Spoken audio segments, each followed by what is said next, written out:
안녕하세요, 양나래 변호사입니다. 특별하게 무언가를 들고 이렇게 영상을 찍게 됐는데요. 오늘 영상의 주제는요, 변호사의 공부법입니다. 공부하던 시절에 합격 수기 아니면 공부법 이런 거 많이 검색해 봤었거든요. 고등학교, 대학교, 대학원 내내 1등을 놓치지 않았어요. 이런 분들의 합격 수기를 보면 사실 저는 솔직히 와닿지 않더라고요. 저는 성실함으로 승부 보는 스타일이었거든요. 엄청 오랜 기간 앉아서 공부하면서 터득한 꿀팁 여러분과 함께 공유해 보도록 하겠습니다. 저는 비법학사의 사법고시를 준비하지 않았던 평범한 학생이었습니다. 변호사 된 다음에 이력서 작성하고 그럴 때 늘 자랑처럼 작성했던 문구가 있었거든요. 저는 비법학사의 사법고시를 준비하지 않았었지만 꾸준히 노력해서 1학년 1학기 때부터 3학년 2학기 때까지 쭉 상승 그래프를 그려가면서 우수한 성적으로 마무리를 했습니다. 저의 성실함을 굉장히 어필하는 그런 이력서를 많이 적었었는데요. 제가 요즘에 우영우 변호사 리뷰를 굉장히 많이 하고 있었잖아요. 그런데 우영우 변호사는 워낙에 천재적인 두뇌를 가지고 있어서 무조건 1등은 우영우 이런 설정으로 나왔는데 사실상 현실에서 그러기는 굉장히 어렵죠. 요즘에는 법학을 하지 않은 학생들이 로스쿨에 입학해서 처음 법학을 접하면은 굉장히 단어도 낯설고 외워야 될 것도 너무 많고 해가지고 공부하는 것이 쉽지가 않거든요. 저도 그래서 1학년 1학기 때에는 중간 정도의 석차로 시작을 했다가 맨땅에 헤딩하고 정말 열심히 해가지고 3학년 2학기 때에는 한 자릿수 석차도 해보고 이렇게 됐는데 이 과정에서 제가 어떻게 성적을 끌어올릴 수 있었는지 그리고 변호사 시험을 자신 있게 치르고 나서 좋은 성적으로 어떻게 붙을 수 있었는지 이런 것들을 좀 말씀해 드리면 좋을 것 같아요. 책을 일단 제가 오늘 가지고 왔는데 오늘 제가 말씀드릴 공부법 첫 번째 객관식 공부법, 두 번째 변호사 시험을 대비한 책 단권화에 관한 얘기를 하려고 합니다. 그런데 가장 더 중요한 게 있으니 멘탈 관리입니다, 여러분. 제가 왜 멘탈 관리에 관해서 얘기를 드렸느냐, 저는 초조 귀신이 진짜 많이 들러붙는 스타일이었거든요. 과목이 너무 많잖아요. 민법을 하고 있으면 미치겠다, 나 지금 형법도 해야 된다, 미치겠다, 어떡하지? 이렇게 마음이 한번 초조하기 시작하면 내가 지금 민법을 하고 있는데도 형법이 걱정되고 또 형법을 시작하니까 양이 많은 민법이 걱정되고, 그래서 제가 말씀드리는 것은 초조 귀신 떼어내는 것입니다. 과목이 엄청 많으면 당장 오늘 하루만 열심히 하면 됩니다. 오늘 민법을 열심히 하면 내일 형법은 저절로 잘 될 거야. 그렇게 해서 다른 거는 전혀 생각하지 않고 오늘 내가 하기로 한 것만 열심히 했어요. 오늘 내가 이 책을 외우는 순간에 지금만 기억하면 된다는 마음으로 외우잖아요. 그러면 그때 집중력이 엄청 올라가기 때문에 민법 외운 게 떠나가지 않습니다.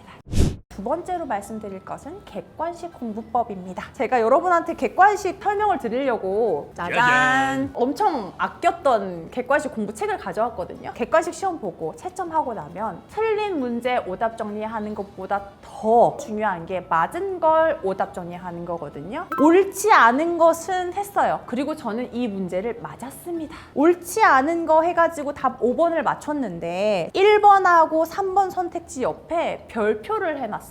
5번이 정답인 건 확실히 알겠는데 1번하고 2번의 선택지에서 약간 모르겠는 부분이 있는 거예요. 그러면 이걸 맞았다고 하더라도 오답 정리를 할 때 내가 별표를 쳤던 선택지는 반드시 명확하게 짚고 넘어가야 됩니다. 기출 문제에 있었던 거, 그리고 새롭게 출제되는 거, 항목이 여러 가지가 섞여가지고 출제되는 경우가 굉장히 많거든요. 이 선택지가 한번 여기에서 풀었다고 해서 끝나는 게 아니고 다른 선택지하고 섞여서 다시 나올 수가 있어요. 맞았던 것도 다시 풀고 틀렸던 것도 다시 풀어야 돼요. 틀렸던 걸 두 번째 풀었을 때 맞으면 위에 제가 이렇게 점 표시를 해놨습니다. 내가 오답 정리를 명확히 해가지고 이거는 이제 이해를 잘 한 거죠. 그렇다면 세 번째 풀 때에는 이 항목은 패스해도 되는 거죠. 제가 틀렸어요.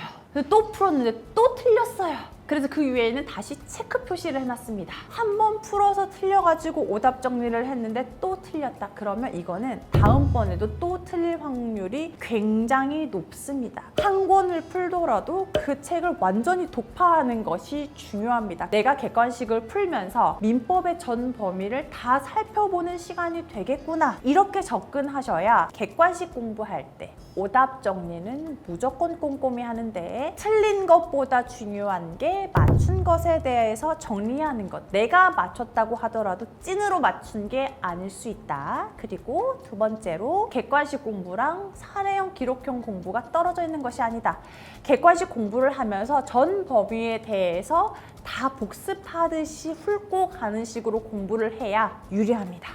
두 번째로 제가 말씀드릴 것은요, 단권화입니다. 이건 변호사 시험을 위한 겁니다. 계속 앉아가지고 시험 보고 시험 끝나면 다시 돌아와가지고 반나절 동안 내일 시험 볼 거 보고, 우리 시험은 양이 너무도 많습니다. 시험 보기 전날에 내가 전 범위를 다 부랴 다 싸들고 가가지고 막 보는 게 불가능해요. 내가 이 책 한 권만 있으면 민법 모든 내용 혹은 형법 모든 내용을 파악한 거다, 이런 생각이 들게끔 만드는 책을 1학년 때부터 하는 게 어려우면 적어도 2학년 2학기 때부터 만드는 것이 좋습니다. 그 변호사 시험은요, 진짜로 많이 아는 것도 중요하지만요, 내가 멘탈이 무너지지 않고 끝까지 견디는 게 진짜 중요하거든요. 변호사 시험 볼 때요, 이틀 시험 보고 하루 쉬고 이틀 시험 보고 했는데 그 5일 동안 4kg가 빠졌거든요. 스트레스가 엄청 많고 불안하고 제대로 못 먹고 시험은 쳐야겠고 진짜 죽을 맛이거든요. 그때 나에게 힘이 되는 존재는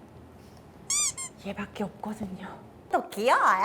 저는 그래서 이 책을 아직도 버리지 않고 법리적으로 궁금한 게 있으면 이 책을 살펴보거든요. 그래서 제가 단권화하는 방법에 대해서 말씀드릴 건데요. 일단은 민법이 제일 양이 많으니까 민법을 기준으로 말씀드릴게요. 연수원 책이든 뭐 박승수 민법이든 어떤 것이든 상관없습니다. 그냥 내 마음에 드는 책이면 됩니다.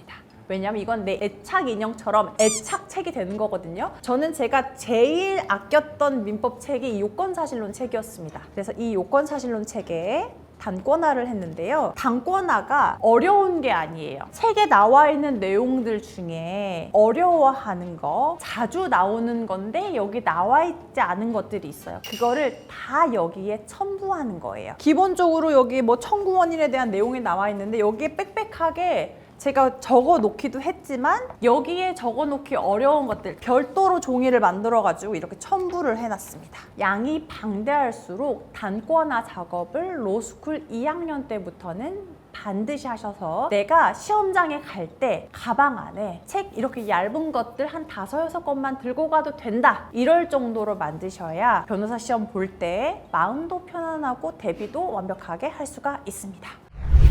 제가 했었던 공부법에 대해서 간단하게 말씀드렸는데요.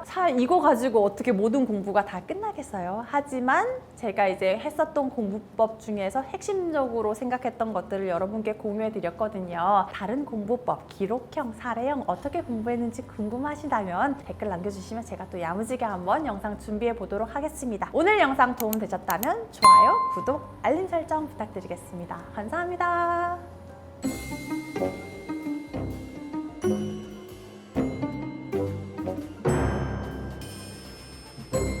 뭐?